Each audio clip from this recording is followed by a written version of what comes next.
बिस्मिल्लाहिर्रहमानिर्रहीम। अल्लाह ताला ने हर सुबह हमें एक नई ज़िंदगी अता की है। जो शख्स रात को सोया था ज़रूरी नहीं कि वो सुबह बेदार भी हो।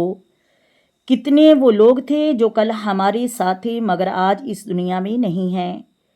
इसलिए जब अल्लाह ताला हमें एक नई सुबह अता फरमाए तो हमें उसका शुक्र अदा करना चाहिए और अपने दिन का आगाज़ अल्लाह ताला की अता से करना चाहिए।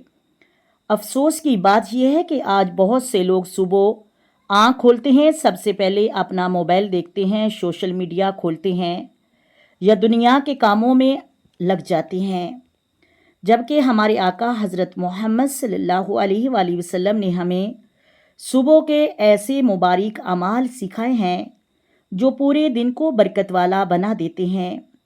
आज की वीडियो में हम कुरान और हदीस की रोशनी में सुबह के साथ ऐसे अमाल जानेंगे जिन पर अमल करने वाला अल्लाह ताला की रहमत और बरकत और सुकून हासिल कर सकता है।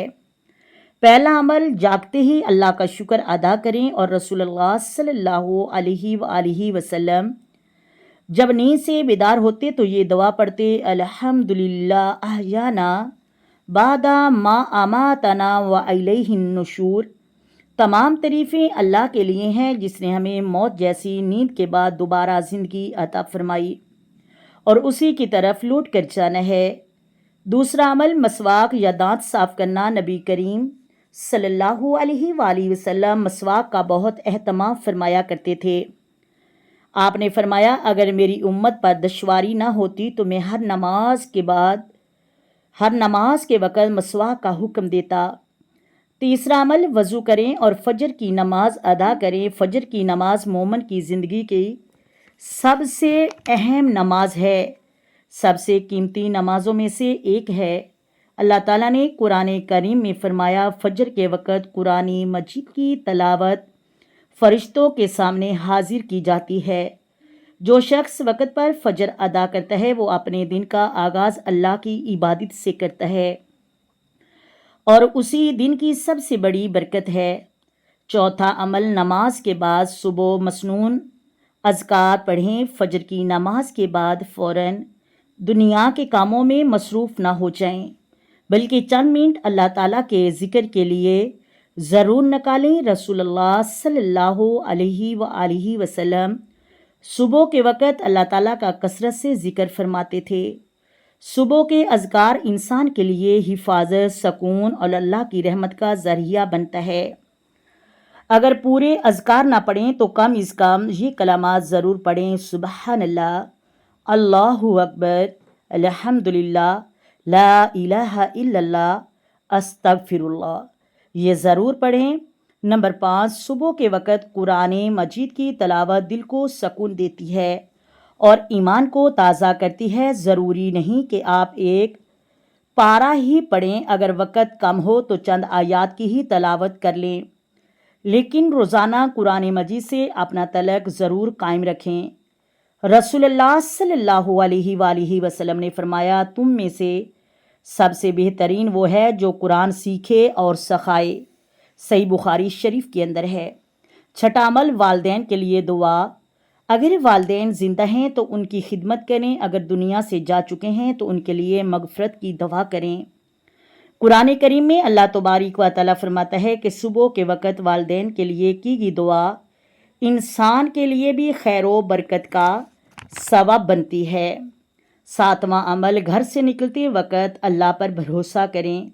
जब भी अपने घर से निकलें तो ये दुआ पढ़ें, बिस्मिल्लाहि तवक्कलतु अलल्लाह। रसूलुल्लाह सल्लल्लाहु अलैहि वसल्लम ने फरमाया, जो शख्स ये दुआ पढ़कर घर से निकलता है तो उससे कहा जाता है, तुम्हारी हिफाजत कर दी गई, तुम्हारी रहनुमाई कर दी गई और तुम्हारे लिए अल्लाह काफ़ी हो गया। इसलिए अपने हर दिन का आगाज़ अल्लाह पर तवक्कुल के साथ करें, क्योंकि असल मददगार सिर्फ अल्लाह ताला है। अल्लाह ताला हमें इन चीज़ों पर अमल करने की तौफीक अता फरमाए। आमीन सुम्मा आमीन। सोचें, अगर आज की सुबह हमारी ज़िंदगी की आखिरी सुबह हो तो क्या हम अल्लाह ताला से मिलने के लिए तैयार हैं? दुनिया की मसरूफ़ियत कभी ख़त्म नहीं होगी। मोबाइल, कारोबार, मुलाज़मत और घर के काम हमेशा रहेंगे, लेकिन एक दिन ऐसा ज़रूर आएगा जब फ़रिश्ता موت ہمارے دروازے پر آ جائے گا، اس وقت نہ دولت کام آئے گی، نہ شہرت، نہ دنیا کی مصروفیات، صرف ہمارے اعمال ہمارے ساتھ ہوں گے۔ ایسے آج فیصلہ کریں کہ کل نہیں، آج سے اپنی صبح اللہ تعالیٰ کے ذکر سے شروع کریں، آنکھ کھلتے ہی اللہ کا شکر ادا کریں گے، فجر کی نماز وقت پر پڑھیں گے، قرآن کریم سے اپنا تعلق مضبوط کریں گے، صبح کے اذکار کریں گے، والدین کے لیے دعا کریں گے، اور ہر کام اللہ تبارک و تعالیٰ کے نام سے شروع کریں گے۔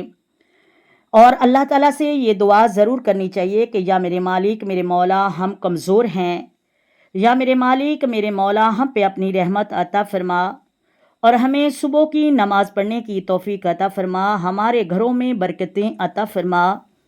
یا اللہ، ہمیں رزق حلال کمانے کی توفیق عطا فرما۔ جب ہم یہ دعا اپنے رب کی بارگاہ میں کریں گے تو انشاءاللہ اللہ تبارک و تعالی ہماری دعائیں بھی ضرور سنے گا اور ہمارے گھروں میں برکتیں بھی عطا فرمائے گا۔ آئیں مل کر آقا دو عالم نور مجسم سرور کائنات صلی اللہ علیہ وآلہ وسلم کی ذات پر درود و سلام کے نذرانے پیش کریں۔ الصلاۃ والسلام علیک یا سیدی یا رسول اللہ، الصلاۃ والسلام علیک یا سیدی یا خاتم النبیین، الصلاۃ والسلام علیک یا سیدی یا رحمت للعالمین، الصلاۃ والسلام علیک یا سیدی یا محمد رسول اللہ۔ محترم ناظرین، اللہ حافظ۔